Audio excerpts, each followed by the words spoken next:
Assistant commissioner Duniyapur Zuhaib Ahmad Anjum की सरबराही में कब्जा माफिया के खिलाफ ग्रैंड ऑपरेशन जारी है। सरकारी अराजी पर काबिज जिम्मेदार से 1 करोड़ रुपए मालियत की 73 केनाल 5 मरले सरकारी अराजी वागुजार करा ली गई। मजीद तफसील देखते हैं डॉक्टर काज़म अब्बास बलोच की इस रिपोर्ट में। वज़ीर आज़म इमरान खान के विजन के मुताबिक वज़ीर आला पंजाब सरदार उस्मान बुज़दार के अहकामात की रोशनी में डिप्टी कमिश्नर लोधरा इमरान कुरैशी की हदायत पर असिस्टेंट कमिश्नर दुनियापुर ज़ुहैब अहमद अंजुम की सरबराही में कब्जा माफिया के खिलाफ ग्रैंड ऑपरेशन जारी है।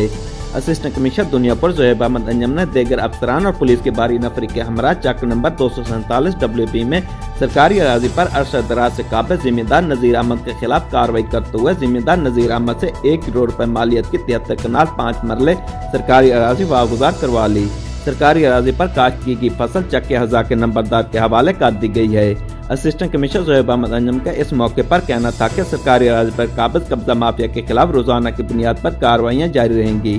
कब्जा माफिया से सरकारी अराजी का 1-1 इंच वागुजार कराएंगे। कैमरा टीम के साथ डॉक्टर काज़म अब्बास बलोच, राज न्यूज़, लोधरा।